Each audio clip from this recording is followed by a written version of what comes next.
నమస్తే welcome to special focus. Krishna జలాలు తెలుగు రాష్ట్రాల్లోకి రాకుండా అడ్డుకుంటున్నాయి కర్ణాటక, మహారాష్ట్రలు. ఆల్మట్టి డ్యాం ఎత్తు పెంచడమే ఒక దొంగ దెబ్బ అయితే విద్యుత్ ప్రాజెక్టుల కోసం కృష్ణా జలాలను అడ్డంగా అడ్డుకోవడం కర్ణాటక మరో మోసం.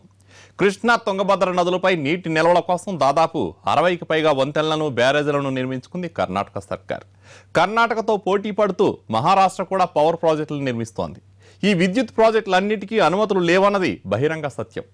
ఈ అక్రమ ప్రాజెక్టులతో పాటు డెడ్ స్టోరేజీకి చేరుకున్న తెలుగు రాష్ట్రాల్లోని ప్రాజెక్టుల దగ్గర నుంచి ఎన్టీవీ గ్రౌండ్ రిపోర్ట్.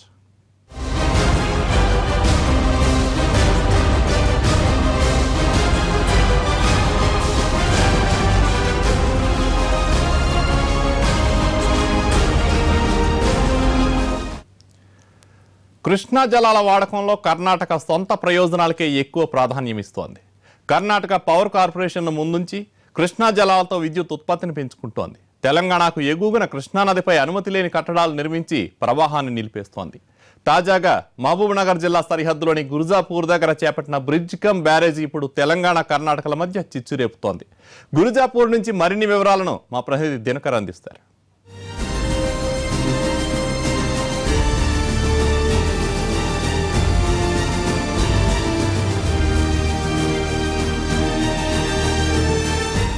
ఆల్మట్టి నుంచి కృష్ణా జలాలను తెలుగు నేలకు రాకుండా అడ్డుకుంటున్నటువంటి కర్ణాటక అక్రమ ప్రాజెక్టు దగ్గర మనం ఉన్నాం.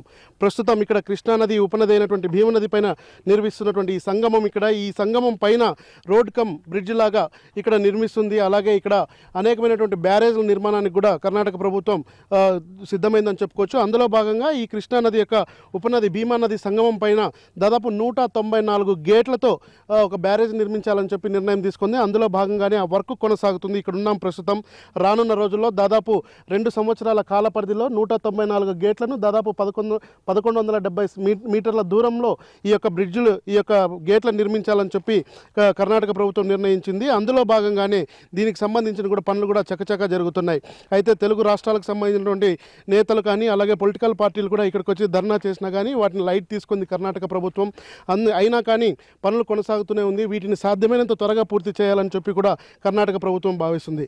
అయితే కర్ణాటక ఉన్నట్టుండగా ఈ ప్రాజెక్టుని కన్స్ట్రక్షన్ చేయడానికి గల కారణం ఏమిటి అంటే, దగ్గరలో దాదాపు 20 కిలోమీటర్ల దూరంలో ఉన్నటువంటి రాయచూరు థర్మల్ పవర్ స్టేషన్కి అనుసంధానంగా మరొక థర్మల్ పవర్ స్టేషన్ నిర్మించాలనుకుంది. అది వైటీపీఎస్ ఎరమరుసు థర్మల్ పవర్ స్టేషన్గా దానికి ఇప్పటికే పనులు స్టార్ట్ అయ్యాయి. అందులో భాగంగానే వాటికి ఒక దాదాపు 250 మెగావాట్ల విద్యుత్తుని ఉత్పత్తి చేయడానికి అనుగుణంగా ఇక్కడే బ్యారేజ్ నిర్మించడం జరుగుతుంది. ఈ బ్యారేజ్ ద్వారా కర్ణాటక విద్యుత్ ఉత్పత్తిని కొనసాగించాలని చూస్తుంది. అయితే ఇది కింద రాష్ట్రాలకు తెలియజేయకుండా, అలాగే సిడబ్ల్యూసి అనుమతి లేకుండా కర్ణాటక ప్రభుత్వం అక్రమంగా నిర్మిస్తుందని చెప్పి కూడా పూర్తి స్థాయి ఆరోపణలు ఉన్నాయి. దీనిపైన మాట్లాడడానికి కర్ణాటక సర్కార్ నుంచి కూడా ఎవరు కూడా ముందుకు రావటం లేదు.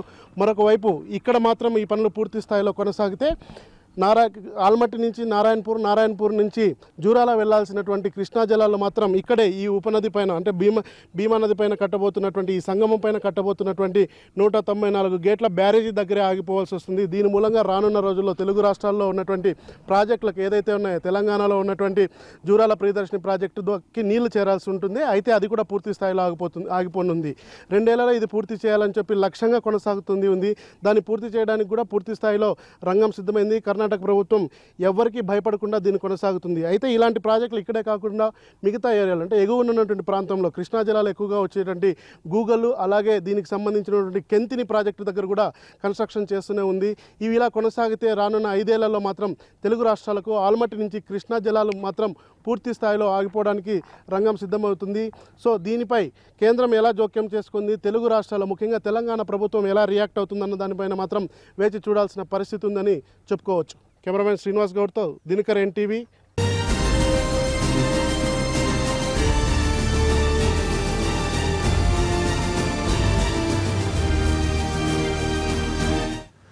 గురుజాపూర్ ప్రాజెక్ట్ కన్నా ముందే కర్ణాటక సర్కార్ తుంగభద్ర నదిపైన అడ్డగోలుగా ప్రాజెక్టులు, వంతెనలను నిర్మించేసింది. ఇప్పుడు కర్ణాటక పవర్ కార్పొరేషన్ కృష్ణా నదిపై డ్యాంలను, గేట్లను నిర్మించాలని నిర్ణయించింది. అందులో భాగంగా రాయచూర్ థర్మల్ పవర్ కార్పొరేషన్ పరిధిలో ఉన్న కృష్ణా జలాలను తాజా అక్రమ ప్రాజెక్టులకు తరలిస్తోంది.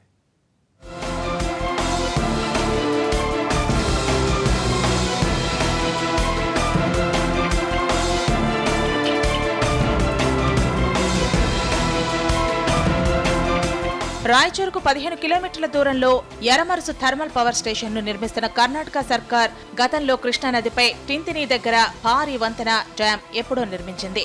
దీని ద్వారా దాదాపు 1 టీఎంసీకి పైగా నీటిని నిల్వ చేసుకుంటోంది. దాని దిగువన గూగుల్ దగ్గర మరో వంతెన డ్యాం నిర్మించింది. 6 టీఎంసీ నీరు నిల్వ ఉంచడానికే గూగుల్ డ్యాం నిర్మించామని కర్ణాటక బుకాయిస్తున్న అసలు సత్యం వేరు. అక్కడ 2 టీఎంసీల వరకు నీరు నిల్వ చేసే అవకాశాలున్నాయి. దీని పక్కన కేపీసీఎల్ ఆధ్వర్యంలో 4 యూనిట్లతో జల విద్యుత్ ఉత్పత్తి కేంద్రం ఉంది. నదిలో వరద భారీగా పెరిగితే విద్యుత్ ఉత్పత్తి చేసుకుని మిగిలిన నీటిని దిగువకు వదిలేస్తున్నారు. కృష్ణా నది పైన వంతెనలో నిర్మించుకున్నా పర్వాలేదు, కానీ ఆల్మట్టి నుంచి వచ్చే వాటిని మాత్రం స్టోరేజ్ చేసుకోవడానికి నిర్మిస్తున్నటువంటి ఈ ప్రాజెక్టు మూలంగా ఎలాంటి నష్టాలు ఉంటాయన్నది మాత్రం రానున్న రోజుల్లో మాత్రమే తెలియనున్నాయి. అయితే ఇక్కడ ఉన్నటువంటి ఈ ప్రాజెక్టు మూలంగా దాదాపు 1 టీఎంసీ నుంచి 2 టీఎంసీల నీళ్ళ వరకు నిల్వ చేసుకునే అవకాశం కూడా ఉంది. దీన్ని మాత్రం అన్ని పార్టీలు కూడా వ్యతిరేకిస్తున్నాయి. దీనిపైన కర్ణాటకలో ఉన్నటువంటి కాంగ్రెస్ ప్రభుత్వానికి కూడా విన్నపాలు చేయాలని చెప్పి కూడా కొన్ని పార్టీలు అనుకుంటున్నాయి. అయితే కేంద్రం ద్వారానే ఇది సాల్వ్ అవుతుందన్నది ఓపెన్గా ఉన్నటువంటి సీక్రెట్. దీనిపైన ఏపీ కానీ తెలంగాణ రాష్ట్రాలు కూడా ఎలా ముందుకెళ్తాయన్న దాన్ని మాత్రం వేచి చూడాల్సిన పరిస్థితి ఉంది.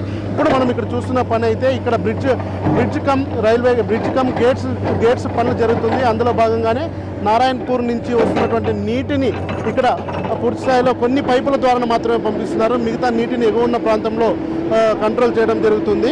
అయితే ఈ ప్రాజెక్టు ద్వారా వీటి ద్వారా కూడా కొద్దిగా ఇక్కడ ఏవైతే ఆనకట్టలు కొద్దిగా ఇబ్బంది పడుతుందో వాటర్ ఫ్లో ఎక్కువ అయితే వాటి మూలంగా ఏదైనా ఇబ్బంది వస్తుందన్న నేపథ్యంలోనే ఇక్కడ వర్క్ని స్పీడప్ చేసి వాటిని ఆపుకోవడానికి పూర్తి స్థాయిగా కొద్దిగా కట్టుదిట్టంగా అయినటువంటి పనులు చేయడం జరుగుతుంది. అయితే నారాయణపూర్ నుంచి వచ్చినటువంటి లీక్డ్ వాటర్ ఏదైతే ఉన్నా కానీ అలాగే దాంతోపాటు రిజర్వ్డ్ వాటర్ ఏదైతే ఆ ఫ్లో వస్తుంది, ఆ ఫ్లోను కూడా కంట్రోల్ చేయడానికి కూడా ఇక్కడ ప్రయత్నాలు జరుగుతున్నాయని చెప్పుకోవచ్చు. సో ఓవరాల్గా చూస్తే ఇక్కడ ఉన్నటువంటి సంగమం పైన కృష్ణానది భీమనది సంగమం పైన జరుగుతున్నటువంటి వర్క్ యొక్క ప్రోగ్రెస్ ఇది. రానున్న రోజుల్లో మాత్రం ఇది పూర్తి స్థాయిలో కంప్లీట్ అయితే మాత్రం తెలుగు రాష్ట్రాల్లో మాత్రం పంటలు పండేతాయా లేదన్న దానికన్నా కనీసం కొన్ని నీరు కూడా తాగునీటికి కూడా అవసరమయ్యే తాగునీటికి కూడా నీళ్ళు దొరుకుతాయా లేదని మాత్రం వేచి చూడాల్సిన పరిస్థితి ఉంది. దీని ఎఫెక్టు అటు రాయలసీమలో ఉన్నటువంటి శ్రీశైలం ప్రాజెక్టు కానీ నాగార్జున సాగర్ ప్రాజెక్టు పైన కూడా భారీగా పడే అవకాశం ఉందని మాత్రం చెప్పవచ్చు. కెమెరామెన్ శ్రీనివాస్ గౌడ్తో దినకర్, భీమనది రివర్ బ్రిడ్జ్ పై నుంచి. కృష్ణానదికి ఆగస్టు, సెప్టెంబరు, అక్టోబర్లలో భారీగా వరదలు వచ్చే అవకాశం ఉంది. తర్వాత నవంబర్ నుంచి వరద తగ్గిపోతుంది. ఈ సమయంలో కర్ణాటక అక్రమంగా నిర్మించిన డ్యాంలు, వంతెనల మధ్య నిల్వ ఉన్న నీటిని వాడుకునేలా ప్లాన్ చేసింది. దీంతో కిందకు నీరు రావటం లేదని అంటున్నారు జూరాల ప్రాజెక్టు అధికారులు. మన జూరాల కింద వాటర్ రైతులకు ఇవ్వాలి అంటే ఫస్ట్ మన పైన ఉన్న ప్రాజెక్ట్స్ యొక్క నీటి సామర్థ్యం ఏమున్నది, వాటి ఇప్పుడు ప్రజెంట్ లెవెల్స్ ఏమున్నాయనేది ఆలోచిస్తే ఇంకా దాదాపుగా ఒక 70 టీఎంసీల వాటర్ వాళ్ళకు ఆల్మట్టి ఉన్న నారాయణపూర్ 2 రిజర్వాయర్స్ కలిపి వాళ్ళకి ఇంకా రిక్వైర్మెంట్ ఉంది.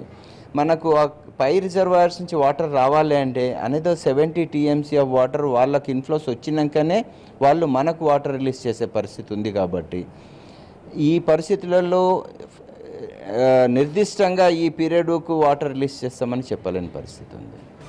నారాయణపూర్ జలాశయం నుంచి విడుదలయ్యే వరద వేగంగా నేరుగా వస్తే 48 గంటల్లో ప్రియదర్శిని జూరాల జలాశయాన్ని చేరుకుంటుంది. కానీ ఇప్పుడు మధ్యలో చిన్న డ్యాంల వల్ల ఒక్కోసారి 5 రోజులకు గానీ నీరు ఇక్కడికి చేరటం లేదు. కర్ణాటకలో డ్యాంలు నిర్మిస్తుండటంతో నీటి చుక్క దిగువకు రావటం లేదన్న ఆందోళన జూరాల అధికారుల్లో ఉంది.